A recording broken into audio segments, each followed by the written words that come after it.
Mrs. Claire Davis's 60th birthday celebration was a big party, hosted in a large ballroom decorated with dazzling lights and gorgeous decor. She carried herself with elegance and beauty in her evening gown, welcoming her visitors with a warm smile and a sparkle in her eye. As the evening continued, friends and relatives came around, bringing their nicely wrapped gift to the birthday celebrant.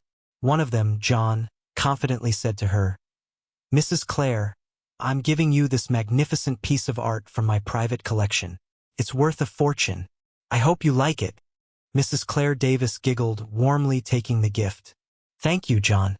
You always know how to make an entrance." Meanwhile, Sarah, a lady in the crowd, said to her friend, "Did you notice John's gift? I can't believe he's showing off again." Her friend said, "Well, it's Mrs. Claire Davis's 60th birthday. People are striving to impress her." Amidst the banter and laughing, Mrs. Claire Davis's closest friend, Lisa, approached her with a little, nicely wrapped present. "Claire, here's a little something from my heart," she added, her eyes gleaming with joy. Touched, Mrs. Claire Davis opened the present to discover a handcrafted picture book packed with fond memories from their friendship. Tears welled up in her eyes as she held Lisa close. "This means more to me than anything, Lisa." As the night continued, Mrs. Claire Davis's laughter could be heard through the ballroom. In the middle of the party, Brian Stone, Mrs. Claire Davis's grandson-in-law, summoned up the confidence to approach her, a choice that sent shock through everyone in the party, particularly among Mrs. Claire Davis's family members. Brian had always been the black sheep of the family, loathed by most due to his poor background. He had been brought into the family by Mrs. Claire Davis's late husband, who demanded that Brian stay with them. As Brian approached Mrs. Claire Davis, a deep stillness fell over the place. Julie Fry, Mrs. Claire Davis's granddaughter and Brian's wife, watched uneasily from the sidelines. Brian cleared his throat and began, "Mrs. Claire, I need to talk to you about something important." Mrs. Claire Davis's family members exchanged anxious looks, knowing this was an exceptional event, and they all hoped Brian wouldn't disgrace them. Mrs. Claire, ever gracious, bowed politely but somewhat scornfully and responded, "Of course, Brian. What is it?" Brian said, his voice quivering slightly. "It's about Mrs. Violet, the lady who took care of me when I lost my parents at a very early age. She's gotten sick, and her medical bills are piling up. I don't know where else to turn. I need money to guarantee she receives the therapy she needs." A startled quiet enveloped the room as everyone pondered Brian's plea. Julie gazed at her grandmother with a combination of hope and concern, silently praying that she understood her husband. Uncle Richard, a large and powerful man, sneered at Brian. "Typical of you, Brian, constantly seeking help. Can't you realize this is a special occasion? You're just being a menace here." Aunt Margaret piped in, her voice dripping with hate. "You've always been a problem, Brian. We never wanted you in our family, and now you're here, destroying Mrs. Claire Davis's big day." Cousin Emily, who had long had hate towards Brian, decided to light things up. "It's funny how you have the audacity to come here and beg for money, particularly on a day like today. You're nothing but an idiot." Even Julie's elder brother, David, shook his head in disgust. "You know, Brian, you're fortunate Julie married you. That's the only reason you're even tolerated in this family. Don't push your luck." In a tone oozing with fury, Mrs. Claire turned to Brian, her eyes gleaming with annoyance. "Brian, you have some nerve. Do you even understand this is my birthday party? Shouldn't you be handing me a present instead of demanding money?" Brian, feeling uncomfortable and taken off guard, mumbled, I'm sorry, Mrs. Claire. It's just that I didn't know where else to turn. Mrs. Violet means a lot to me, and I thought maybe—" But Mrs. Claire Davis interrupted him, her voice rising. "This is not the time or place for your personal problems, Brian. You're spoiling my birthday with your selfishness." The room plunged into an uneasy quietness, with visitors exchanging unpleasant stares. Julie, Brian's wife, seemed conflicted between taking her husband's side and disappointing her grandmother. Brian, feeling ashamed and defeated, dropped his head and murmured, Sorry, Mrs. Claire. I didn't mean to upset you. I'll leave immediately." He turned to walk away, his cheeks flushed with embarrassment. Mrs. Clare's outburst had publicly embarrassed him, adding to the tension and strife that had already destroyed the beautiful moment. As Brian left the hall, the tension in the room was still strong. Mrs. Clare's family members, consumed by their disdain of Brian, switched their focus to Julie, their insults now aimed at her for marrying what they deemed a lowlife. Aunt Margaret couldn't resist the chance to insult Julie. "Julie, we warned you not to marry him. Look at what he's done, destroying your grandmother's birthday." Emily joined in. "Honestly, Julie, you should have known better. We always knew he'd be a big problem." David, Julie's elder brother, shook his head in dismay. "You had so many other choices, Julie. Why did you have to choose him?" But Julie, unwavering in her love for Brian, stayed calm. Their talks didn't appear to touch her as she rose up, her voice shaking with passion. "Please, everyone, don't be mad at him. He's a good person, but he's going through a hard time. I love him greatly, and I won't allow you disrespect him." Mrs. Claire Davis, still fuming from what happened, couldn't keep back her rage. "Julie, you're protecting him? After what he did at my birthday party? You've clearly lost your mind." Julie's eyes welled up with tears as she begged with her stepmother. "Grandma, please, don't be mad at him. He's struggling, but he loves me. We'll work this out together." The family's insults continued to rain down on Julie, but she stood her ground in support for her husband. Her love for Brian had caused a gap between her family, but she loves her husband and she trusts him. She only wished that things weren't as hard as they were now. She hoped and believed that it would get better with time. Brian kept walking at the center of a very busy street, his feet moving with speed as he proceeded towards the hospital. He had one major purpose: to see if he could plead for an extension on the payment for Mrs. Violet's medical bills, which were due today. The hospital was still a bit far, and with no money for transport, he had no alternative but to walk. The sun blazed down on the street, and Brian wiped the sweat from his forehead with a shaky palm, his thoughts laced with concern, knowing that the deadline for the bill was close. He pushed on, keeping his hope alive. After what seemed like an unending walk, Brian finally got to the entrance of the hospital. He walked through the packed emergency room and made his way to the cashier's desk. The queue was lengthy, packed with people in different stages of anxiousness and probably hope. Brian took a deep breath, gripping the files containing Mrs. Violet's invoices hard in his hands. He waited anxiously, practicing what he would say to appeal for an extension. As he got closer to the counter, his heart started beating fast, knowing that the result of this conversation might make a world of difference for Mrs. Violet's health and well-being. As Brian patiently waited in line at the hospital cashier's desk, his head flooded with ideas on how to get an extension for Mrs. Violet's bills. The line moved slowly, but he eventually found himself one step closer to the counter. When it was finally his time, Brian approached the cashier, a fatigued though pleasant lady called Sarah. She glanced up from her papers, and upon seeing Brian, her eyes shone with a bright grin. "Hello there," she welcomed him. "How can I assist you today?" Brian stopped for a second, ready to explain his problem, but before he could voice a word, Sarah's grin broadened. She said, "Oh, you must be here for Mrs. Violet's bill, right?" Brian was taken aback. "Yes," he said, astonished that she knew. "I'm here to ask for an extension." Sarah's grin got even brighter as she leaned in slightly and whispered, "Well, you're in for a big surprise. Someone has already taken care of Mrs. Violet's bill. And not only that, she's been relocated to a VIP room with a beautiful view." Brian stood there, absolutely astonished and unable to believe what he had just heard.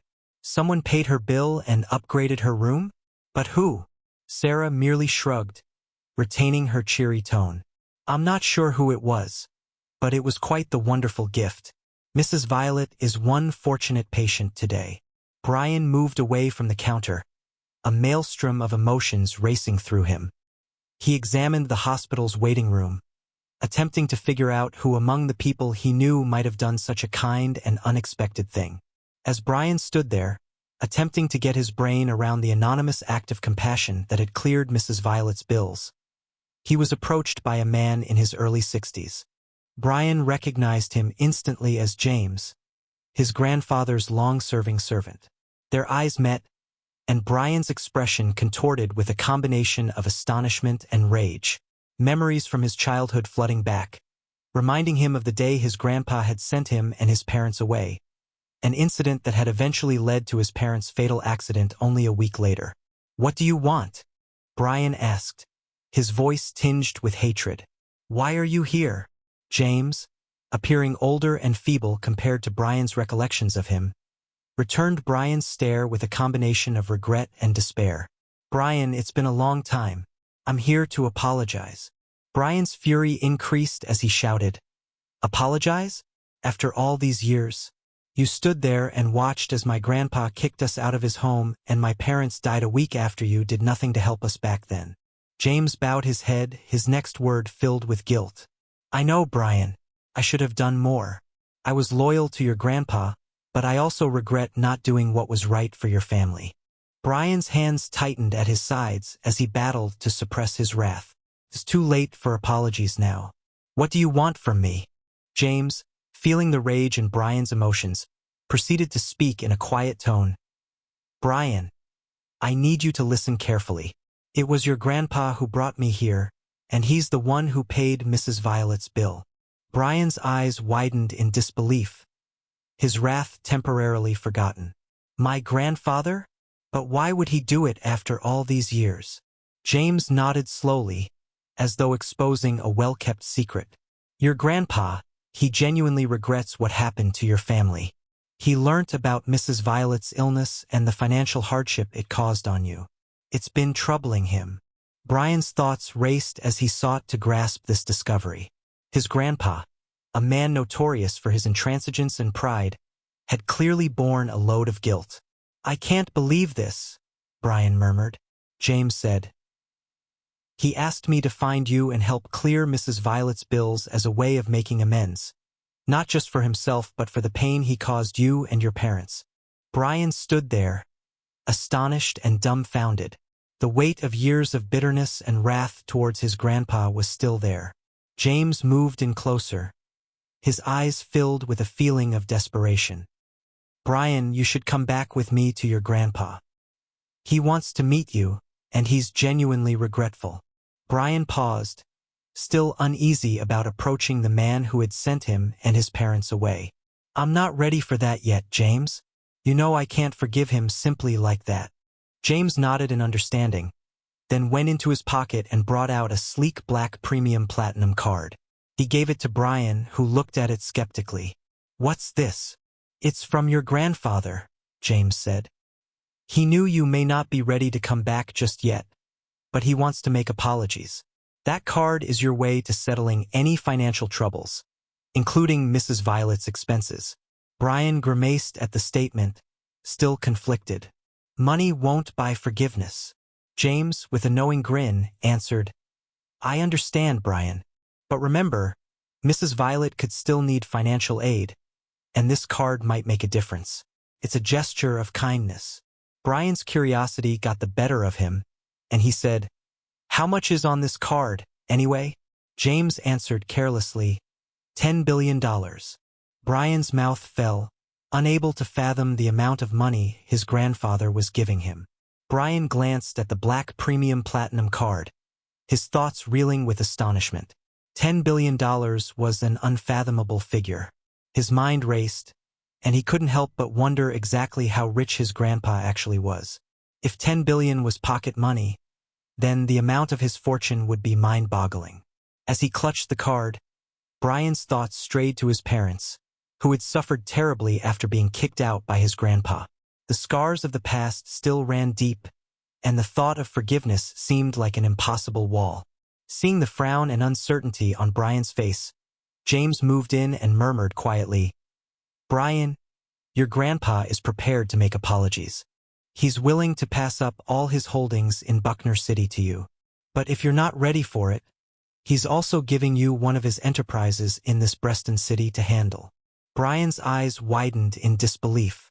Just hours earlier, He had been dealing with insults and disgrace from his in-laws, and now he was presented with a choice that might possibly alter the path of his life forever. The weight of the options before him was staggering. A full city?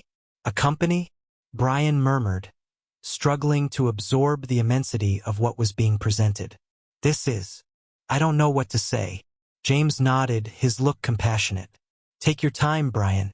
Your grandpa knows he has a lot to make up for, and he's giving you the freedom to select how you want to go ahead. Brian grabbed the card closely, his heart burdened with mixed feelings. James proceeded to share shocking news with Brian, his voice calm and measured. Brian, your grandpa has already acquired a firm for you. It's named Elysian Enterprises. The net value of the corporation is $1 trillion, and it's registered under your name. Brian's eyes expanded in absolute incredulity. $1 trillion? The weight of this knowledge almost threw him off balance. I don't understand this. It's beyond anything my imagination. James dug into his pocket and brought out another card, this one displaying the logo of Elysian Enterprises.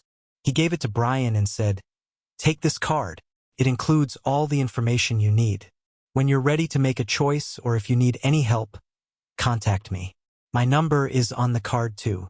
Your grandfather is ready to give you all the time you need." Brian nodded, still in a state of astonishment. He watched as James went back to his vehicle, started the engine, and drove off. As the car faded into the distance, Brian remained outside the hospital, holding the card that held the key to a future he had never envisioned. His mind was a tornado of ideas and feelings. The insults from his in-laws earlier in the day seemed like a distant memory, replaced with a deep sensation of amazement and bewilderment. Brian realized that he had a major choice to make, one that would define not just his own life but also the future of his family and their connection with his rich and repentant grandfather. Brian went back home in a trance, his head still whirling from the astonishing turn of events that had happened at the hospital. The busy city streets around him appeared to blur as he repeated his conversation with James in his head. Meanwhile, in the cozy but stressful environment of their family home, Mrs. Joy Davis, Julie's mother, paced back and forth in the living room, a storm of anger brewing inside her. "You married that loser, Julie. I can't believe you've dragged our family's name through the gutter," Mrs. Joy shouted, her voice harsh with rage. Julie sat on the couch, her heart heavy with the weight of her mother's accusations. "Mom, please, he's not a loser. Brian is my husband. A great man." Julie, attempting to keep back tears, added, "I love Brian, Mom. I don't regret marrying him." Mrs. Joy, her anger increasing, proceeded to berate her daughter. "Love? Love won't pay the bills, Julie. Our status in the family's company is at a great danger due to your unwise decision." Julie's eyes welled up with tears, her voice shaking as she defended her husband. "Brian is doing his best, Mom.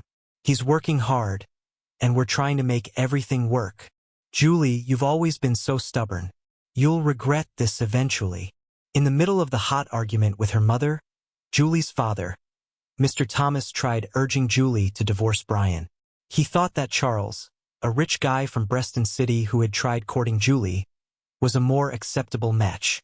Mr. Thomas, his voice hard but soft, urged, "Julie, please, for the sake of our family's future, simply divorce Brian. Charles is a wealthy businessman, and he can offer you a life of luxury." Mrs. Joy, her fury seething, said, "Julie, we don't want to watch you suffer as I did. Charles sincerely cares about you, and he can provide you with a great life." Julie, tears welling up in her eyes, firmly denied their pleas. "No, Mom, Dad. "I won't divorce Brian. I love him, and I won't give up on our marriage. Money isn't everything." Mr. Thomas groaned, knowing that this was going to be hard because his daughter was quite stubborn. "Julie, we only want what's best for you. Brian is a fine guy, but he can't offer you the life you deserve." Mrs. Joy, annoyed with Julie's attitude, continued, "I'm trying to save you from the mistakes I made, Julie. Don't make the same errors I made." But Julie stayed steadfast. "I appreciate your concern, but I won't leave the man I love. Brian and I will make it work together, no matter what. Brian entered the home, and a heavy quiet settled over the room as everyone turned to gaze at him. His mother-in-law, Mrs. Joy, couldn't resist a sneer and an angry hiss. Brian groaned internally, used to her scornful insults. He locked eyes with Mrs. Joy, contemplating how she would respond if she learned the truth, that he had lately become the owner of the greatest corporation in Preston City. But for now, he decided to keep this knowledge a well-kept secret. Taking a deep breath, Brian addressed the room, his tone remorseful. I want to apologize to everyone for the way things transpired at the birthday party. It wasn't my aim to cause you shame. Mrs. Joy, unable to control her anger, exploded in a second. Apology? You embarrassed us in front of everyone. Brian, you're such a disgrace. Brian's jaw clenched, and he kept his cool, not wanting to exacerbate the issue. I understand, Mrs. Joy. I promise it won't happen again. After the conversation, Julie reached out and clasped Brian's hand, a soothing gesture that spoke volumes. They each withdrew to their room to decompress and enjoy the little peace they could get. Later, as they lay in bed, fresh from their showers, Julie looked to Brian, her eyes filled with worry. Brian, how is Mrs. Violet? I've been concerned about her. I wanted to offer you $200,000 to assist with her costs. Brian smiled warmly at his lovely wife, his heart full with love and appreciation. He softly caressed her face and murmured, Julie, you're just amazing. Isn't that your life savings?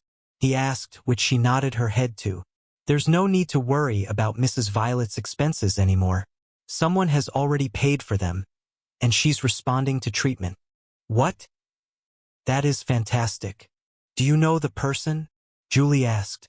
That's the odd thing. I don't know. But I'm happy, Brian answered. Joy and relief filled Julie's face as she recognized the load that had been lifted from their shoulders. She cuddled closer to Brian, her heart flooded with bliss. Oh, Brian, that's excellent news. I'm so thrilled she's getting better. Julie turned to Brian with fatigue evident on her face. Hey, I guess I'm going to sleep early tonight. I want to get up early tomorrow and get started on some things. Brian, inquisitive, asked, What's going on? Is everything okay? Julie groaned and responded, It's about the family company. You know, sales have been going down recently and it's generating a lot of concern. Grandma wants us to go to work and discuss ideas on how to save the company from the loss. Brian nodded in understanding. I see it's a hard time for the company, isn't it? Julie said. Yes, it is. Grandma thinks that if we put in additional work and come up with inventive ideas, we can turn things around. Brian, with a hopeful smile in his eyes, disrupted Julie's plan. Why don't you talk to Grandma and suggest forming an alliance with Elysian Enterprises? Julie glanced at Brian as though he had just said something totally insane. Are you nuts, Brian? Elysian wouldn't even give our firm a second thought given how low our ranking is. Brian leaned forward, his confidence unshakable. I still believe it's worth a chance, Julie. We won't know unless we try, right? Julie giggled, her tone cheerful. Brian, you're always full of surprises. But believe me, Elysian wouldn't even contemplate it. Good night, love. As Julie turned away, Brian just grinned and shook his head. His wife had no idea that he was the owner of Elysian Enterprises. He laid there in bed, thinking about the intricacies of keeping his secret. The following morning, Brian woke up long before the crack of day. He dressed carefully, trying not to wake Julie up, throwing a loving gaze at his wife, Julie, who was still deep sleeping, unaffected by the early hour. He couldn't help but grin as he leaned in to drop a delicate kiss on her forehead before cautiously departing their bedroom. Brian strolled softly around the house, mindful not to wake anybody in the family. As he went outside, he felt the crisp morning air on his skin, a delightful contrast to the weight of the previous day's events. He gripped the black premium platinum card James had handed him, its meaning still vivid in his memory. Opting for a leisurely stroll to the firm, despite its great distance from his house, Brian delighted in the serenity of the early morning streets. The peacefulness and simplicity of the walk were a sharp contrast to the difficult decisions he had to make. Before he departed on his adventure, Brian took a minute to call the director of the firm. "Hello, it's Brian Stone. I'll be at the firm in around 30 minutes. There are several things we need to address." The director, somewhat shocked by the early contact, said, "Of course, Mr. Stone. We'll be prepared for your arrival. Is there anything special you'd want to address?" Brian considered for a time, his mind racing with ideas of the prospective partnership with Julie's family's firm. "Just a few concepts I'd like to investigate. We may address it when I come." With that, Brian disconnected the conversation and began his walk towards the firm, his thoughts filled with optimism and resolve, knowing that the choices he made in the following days would define not just his future, but also the future of his family and their business. Brian arrived at the company's skyscraper building, a towering building of glass and steel that stood as a tribute to the company's prosperity and prominence. The skyscraper had a sleek, reflecting facade that appeared to catch the city's skyline, and its lobby decorated with contemporary art pieces. As he reached the entrance, Brian marveled at the sheer scale and beauty of the building. It was an amazing building that emanated an impression of professionalism and achievement. Ms. Anderson, the director, waited for him at the entrance, dressed perfectly in a fitted suit that showed how professional she was. Her warm smile greeted Brian, creating a feeling of warmth in the building. "Good morning, Mr. Stone. I'm here to serve you with everything you need," she greeted him. Brian greeted her with a nod, appreciating her professionalism. Together, they made their way across the big lobby, which had floor-to-ceiling windows that bathed the room in natural light. The walls were covered with artwork by popular artists, showing the company's dedication to supporting artworks. Once inside the executive office, with its magnificent view of the city below, Brian and Ms. Anderson started talking about different ways to improve the future of the organization. The excellent furniture and sophisticated style of the workplace offered an inspirational background for their conversations. "Ms. Anderson, I have some ideas about how I'd like the company to run," Brian began. "First, I feel you're more than capable of becoming the face of the organization. I'll be working from behind the scenes, telling you what to do." Ms. Anderson listened intently and nodded. "I understand, Mr. Stone. I'll try my best to represent the company well." Brian proceeded, explaining his vision for the company's future. "I'd like us to concentrate on innovation and adapt to the changing market. We need to seek new options and partnerships. And most importantly, I want the organization to preserve its reputation for honesty and excellence." Ms. Anderson took down notes immediately while Brian talked, nodding in agreement. "I'll make sure to relay these goals to the team, Mr. Stone. We'll work together to make it work." Brian leaned forward in his chair. He knew he could trust her. "Ms. Anderson, I want you to know that I trust you entirely to lead this organization to success. Your devotion and expertise will be greatly appreciated." Ms. Anderson's eyes widened in joyful surprise, but without displaying too much emotion because that would be unprofessional. "Thank you, Mr. Stone. I'm honored to hear that." Brian grinned and added, "In recognition of your commitment and the vital role you'll play in implementing these new strategies, I've decided to double your salary, which will be effective immediately." Ms. Anderson's calm suddenly slipped as she digested the significance of the offer. "That's really generous, Mr. Stone. Thank you for trusting me. I won't disappoint you. I promise." Brian nodded, his belief in her unshakable. "You've earned it, Ms. Anderson.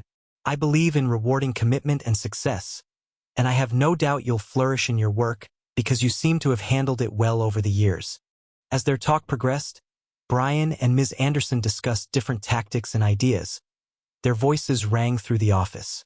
It was a serious moment, one that signaled the beginning of a new chapter for the company, with Brian leading from the shadows and Ms. Anderson at the forefront of its future success. As they completed their conversation, Brian and Ms. Anderson exited the executive office with an agreement on how things will run in the company. Brian's gesture of doubling her salary was not just an appreciation of her work, but also a statement of his dedication to the work. Brian walked out of the elevator onto the crowded ground floor level of the building. The once quiet foyer had changed into a swarm of bustle as different people went about their responsibilities. Everyone had one or two things to do, hence the busy environment, and Brian was happy at the feeling of purpose that filled the air. Amidst the sea of faces, Brian noticed Uncle Richard, Julie's uncle. He understood that he had to avoid being seen in this company by people he knew, but this was quite unavoidable. Nevertheless, he approached Uncle Richard, just to greet him. "Uncle Richard," Brian continued, "it's nice to see you here." Uncle Richard, with a scornful look on his face, stopped Brian before he could finish. "What are you doing at a big company like this, Brian? You don't belong here." Brian's effort to explain was cut short as Uncle Richard began to insult him brutally. "You, from the gutters, with your poor upbringing, seeking to mix with people of substance. It's laughable." Brian, his patience becoming thin, sought to justify himself. "Uncle Richard, I have a genuine purpose for being here. But Uncle Richard wouldn't let him speak, his criticisms getting more cutting. "You're nothing but a pauper attempting to play with the big guys. You don't deserve to be around a brilliant firm like this." With a smug expression, Uncle Richard waved to a nearby security officer, a tacit instruction to send Brian outside the building. Brian, seething with wrath and disgust, couldn't believe what just happened. "You don't belong here, Brian," Uncle Richard spat. "And now you'll learn your place." As the security guy arrived, Brian's cheeks flushed with fury. He was left with no choice but to comply with the humiliating request, knowing that he couldn't expose his genuine identity as the company's owner. Brian, still angry after the humiliating incident with Uncle Richard, felt he had to take immediate action. Without wasting a second, he made a call to Ms. Anderson, his voice strong and forceful. "Hello, Anderson. I need you to sever the agreement between our firm and the Johnson family immediately." Ms. Anderson, noticing the urgency in Brian's tone, said, "Of course, Mr. Stone. May I inquire why?" Brian paused for a while, his irritation clear in his voice. "Let's just say it's an issue of principle. I'll tell you why later, but for now, please continue with the cancellation." Ms. Anderson nodded, her loyalty to her Brian unshakable. "Understood, Mr. Stone. I'll commence the procedure straight immediately." As Brian ended the call, he couldn't help but feel a feeling of contentment. He was determined to send a lesson to those who had misjudged him, and he realized that seizing control of the company's choices was the first step toward expressing his power in a world that had previously rejected him.